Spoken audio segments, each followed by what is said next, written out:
Hello, and welcome to another episode with Raf King. Today we're going over some more massage education.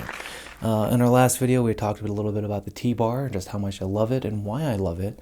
But let's go ahead and get into my other secret weapon when it comes to massage therapy and why I think it's so effective. So, just to shortly recap, I use the T-bar a lot because these shoulders don't like being in the position to use the elbow anymore, right? Been at this for about 16 years now, and certain things are just wearing and tearing. So take it from me when it comes to what you can do to increase the longevity of your career. Now, the other part of the T-bar and the other part of wanting to have working shoulder, wanting my shoulders to be able to take the work, is the vibration device, right? And this comes in so many different forms, but my favorite that I've seen so far is something that looks like this, almost looks like a sander, right? Obviously the cushion end will go on the client and the handles here you will hold. I think this is a really, really awesome tool. I didn't like using it before just because there's something about having lotion on my hands or gel on my hands and then touching something that's very weird to me. But I got over that, and I use it now. Why else I like it is it plugs in. I'm not going to have to worry about charging something. The Theraguns have become a far more accessible tool for the massage therapist in recent years. Remembering that they're two different tools, right? The Theragun is a percussive tool. The vibration device is a vibratory tool. Those are two different techniques. Those have two different outcomes for the most part.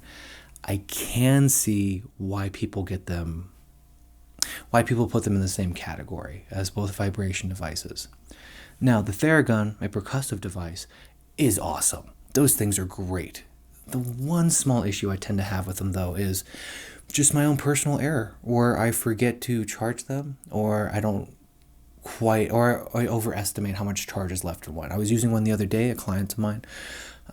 It said it had 40% battery left and then just died, right? So even when it's telling you how much life it has left, I can't always trust that, right? And it particularly becomes a problem if you do one side of the body and then don't have the ability to do the other. Now, of course, this can be mitigated through having spare batteries or spare guns or whatever it might be, but when it comes to this vibration device that I use, if I get an extension cord, I'm never going to have to worry about that. Right, and that's what I've done. I've just got an extension cord. It's good to go for any session. It can go as long as it needs to.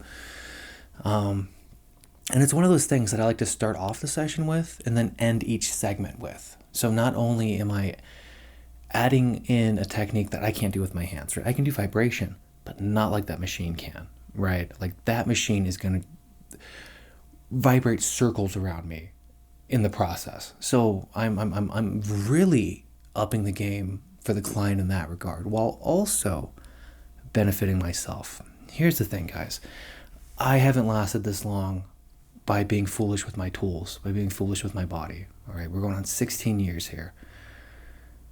For me, being able to implement a tool that allows me to take essentially a rest in the middle of the massage. I can take a break, right? And it's not just that, but as I'm holding onto the vibration device, I'm getting the benefits from vibration as well. So my hands and my knuckles, my wrists, they're all benefiting in real time in the massage, right?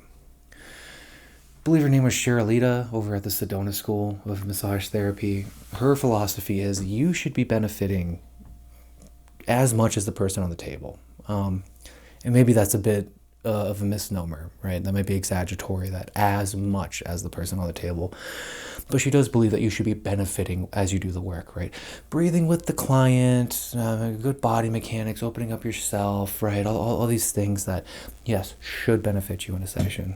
I like to take that mentality just a little bit further, I suppose. And yeah, with vibration, I am going to heal as I'm promoting healing. Right, and that is a very, very powerful thing, particularly on those long days when you're busting these knuckles up and halfway through the day you're like, oof, I gotta do this again tomorrow, right? When you can break up the day, when you can do really effective work, at the same time as taking stress off of you, this is a win-win. This, to me, is a no-brainer. If you aren't using a vibration device, you need to. If you aren't using it, maybe you don't like the vibration device, maybe more about the Theragun. I would recommend breaking it up some way. And here's another way to think about it, right? When I'm doing my sessions, out of an hour massage, full 60 minutes, easily 10 minutes of that could be vibration, right? Start off full body vibration after each segment, easily 10 minutes of that. If I do 5 sessions in a day, that's almost an hour of my day that I've taken out doing massage. Well, I'm not just still benefiting, but creating a greater benefit for my client while still keeping the same amount of income, while taking less stress on the body. Again, no brainer, right? Who wants to go ahead and make just as much money and not have as much stress on their body? Like literally everybody could raise their hand for that. So these are not that expensive. I've bought one for $80. I bought one for $180. Of course, there's sales and stuff. I think Prime Day is going on right now, or there's always some kind of Cyber Monday that's happening. So I would recommend that you check that out, that you try that. If this isn't your style, sound healing kind of has a very similar premise when it comes to vibration, right? Obviously, that's going to be far more specific. Like with the vibration device here, I've got 2 settings, high and low. And I don't even know what the specific hertz would be. But like when you get into sound healing, it's going to be very specific, the tone that you're using with each one.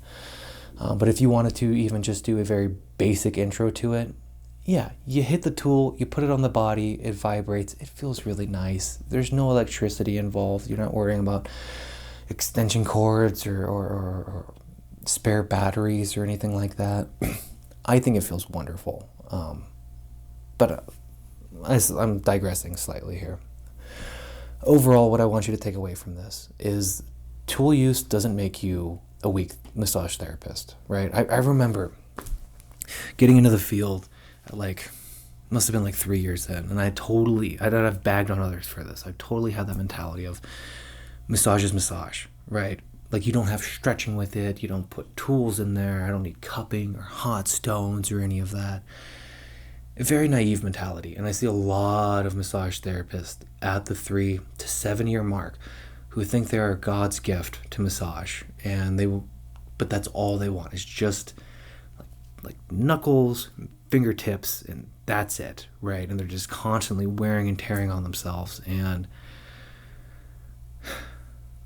16 years into this, and I have no pride when it comes to putting a stretch in there, using a tool, asking the client to move or do something to activate a muscle. No. We refocus on what your goal is, right? It's so easy to let pride get in the way. I mean, I feel like especially as a guy in the massage world, we make up 10% of the community, maybe 20, right?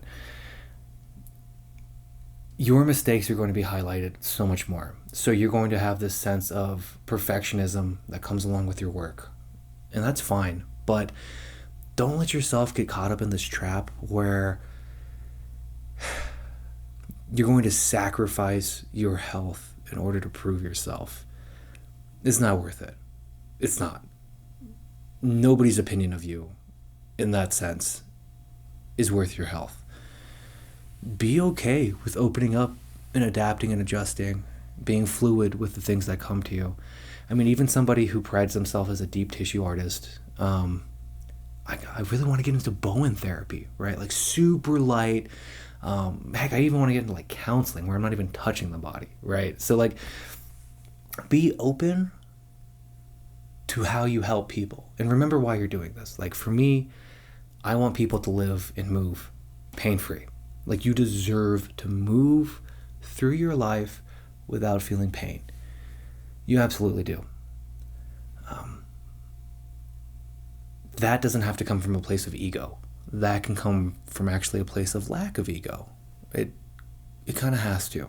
So reevaluate why you're doing this. Reevaluate what gets you out of bed in the morning. And maybe it is pride. Maybe it is pure ego that fuels you, right? That's on you. But for everybody else, I would say open up to the T-bar, open up to the vibration device, open up to the Theragun, open up to cupping, open up to hot stones, right? Like, all these things can benefit you in the long run. And yeah, it's another thing to clean, right? But the T-bar, I wash that as I'm washing my hands after the session. Vibration device, I wipe that down as I wipe everything else down after the session. Sure, hot stones are going to take an extra step here or there, but cupping, maybe not. Gua Sha, also definitely not. It's a very small tool that you can wash up with after the session. So don't be afraid to implement. Don't be afraid to grow. Don't be afraid to look at your own current skills and think, I could do something else. I could do something else to improve this and improve my client's experience. Because let's face facts. These people are spending way too much time and money for us to come from a place of ego and to cut them short. Too much time and money. And in a world where all of us have skipped the gym because of stress, time, energy, finances, massage can absolutely be a thing that somebody can need and also skip out on because they're either not getting enough out of it or they feel their money could be spent better elsewhere. So just please be aware of that. I want you to be the most effective massage therapist you can be. And if there's a client watching this, I want you to know that that's what we promote within our community and within our network. That's just how we are. So thank you for hanging out with me today. Stay tuned for our next video. We're going to be going over some awesome stuff. I'll go ahead and see you then. And have a wonderful day.